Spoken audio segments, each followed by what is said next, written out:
नमस्कार दोस्तों, एक बार फिर से आपका अपने कैरियर मैथ में स्वागत करते हैं। और आज हम पढ़ाने वाले जो मैथ जो कि आपको फर्स्ट क्लास पढ़ाया था उसमें आपको पूर्णांकता बता दिए थे।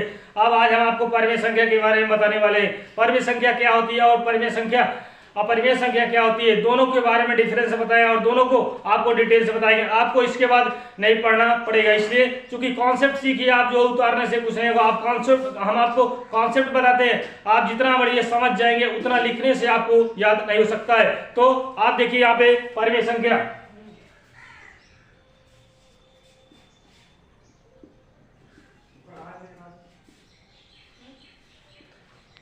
इंग्लिश में इसको हम रेशनल नंबर बोलते हैं।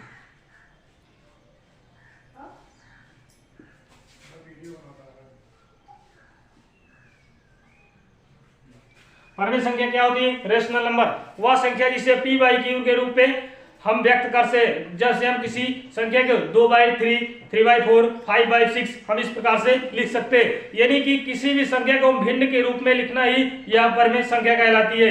तो कोई भी संख्या हो जिसे हम p बाई क्यू के रूप में हम उसे व्यक्त कर सकते हैं, p बाई क्यू। जैसे यहाँ पे हमने लिखा, और यहाँ पे p और q यहाँ पे पॉजिटिव इंटीजर्स हैं। यहाँ पे q equal to not zero, q कभी भी जीरो नहीं हो सकता। यदि q अगर जीरो हो जाए तो आपका मान इनफाइनाइट होगा, जो कि एक परिमेय संख्या नहीं हो सकता है। इसलिए हम एग्जांपल के लिए ले सकते हैं यहाँ पे 3/5, 7/4, 2 माइनस 5/7, ये सारी संख्या, और जीरो भी आपका एक परिमेय संख्या है, etc।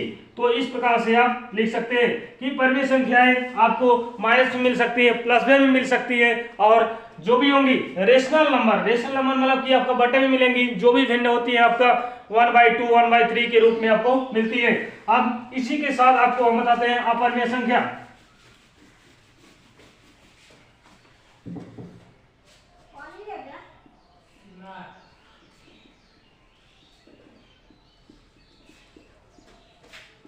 इरेशनल नंबर,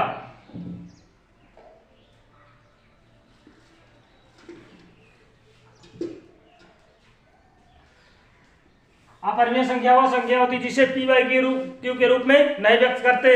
यानी कि p और q को हम उसको बटे में कभी नहीं लिख सकते। जिससे आपका रूट हो गया या कोई, और रूट में कोई भी चीज जब होती है तो उसे हम बटे में नहीं लिख सकते हैं। इसलिए आप जो है जब भी यहाँ पे p बाई क्यू के रूप में हम लिखेंगे, यहाँ पे ये परिमेय संख्या हुई, ना कि अपरिमेय संख्या। यहाँ पे नॉट इक्वल टू, इसको हम नहीं लिख सकते, इसको हम क्रॉस कर देंगे। और यहाँ पर भी p और q एक इंटीजर्स होगा और q not equal to zero, क्योंकि p और q कभी भी बटे में नहीं होंगे, और q इक्वल टू यहाँ पे जीरो यहाँ पर भी नहीं हो सकता है। जैसे एग्जाम्पल के लिए हम लेते हैं, जैसे √3, √2, √5, ये सारी संख्याएं अपरिमेय संख्याएं, ये परिमेय संख्याएं नहीं हो सकती। चूंकि रूट में हम जब कभी भी व्यक्त करते हैं वह पूरी तरीके से हम बटे में उसको नहीं लिख सकते हैं, तो यह एक अपरिमेय संख्या हुई।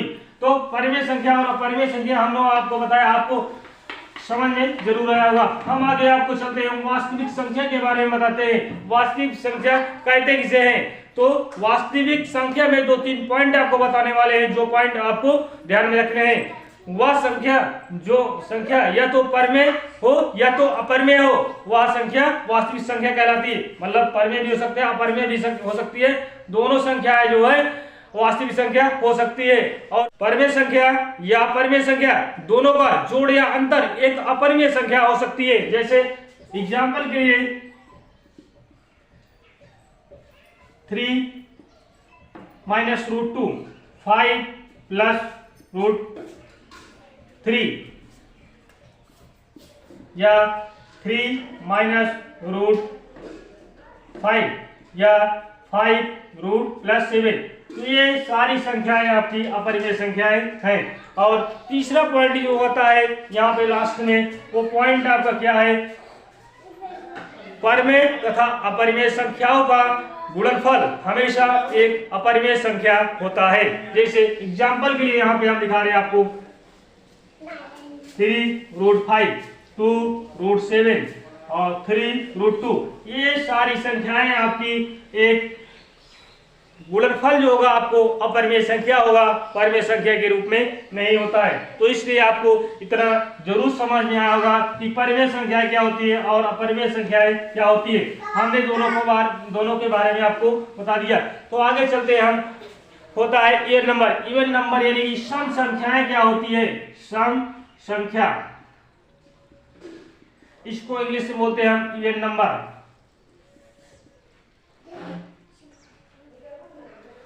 वह संख्या जिसे हम 2 से पूर्णतः विभाजित कर सके एक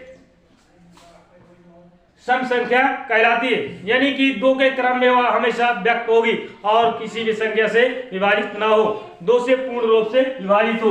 तो एग्जाम्पल के लिए हम ले सकते हैं, जैसे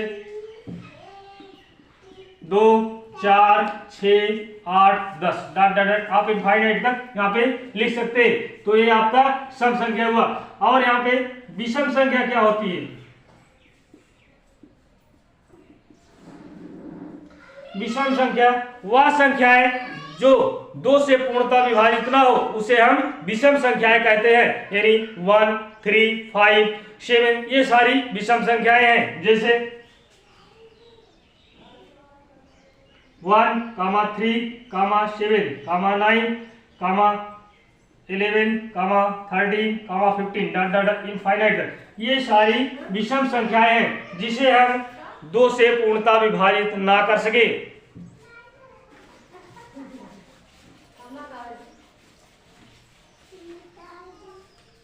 और तीसरे नंबर पे आ जाता है आपका अभाज्य संख्या। अभाज्य संख्या क्या होती है, जो वह संख्या जो 1 और अपने के अलावा किसी भी संख्या से विभाजित ना हो, उसे हम अभाज्य संख्या कहते हैं।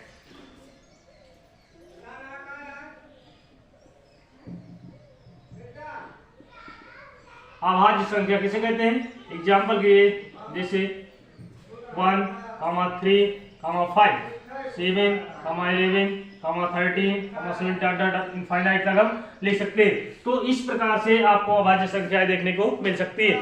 और आगे हम बताते हैं 2 सम अभाज्य संख्या है। आप यहाँ पे नोट में लिखेंगे कि 2 सम अभाज्य संख्या होती है। सब अभाज्य संख्या होती है। और यहाँ पे लास्ट पॉइंट देखेंगे, यहाँ पे 1 से 100 तक के बीच कुल 25 अभाज्य संख्याएं होती हैं।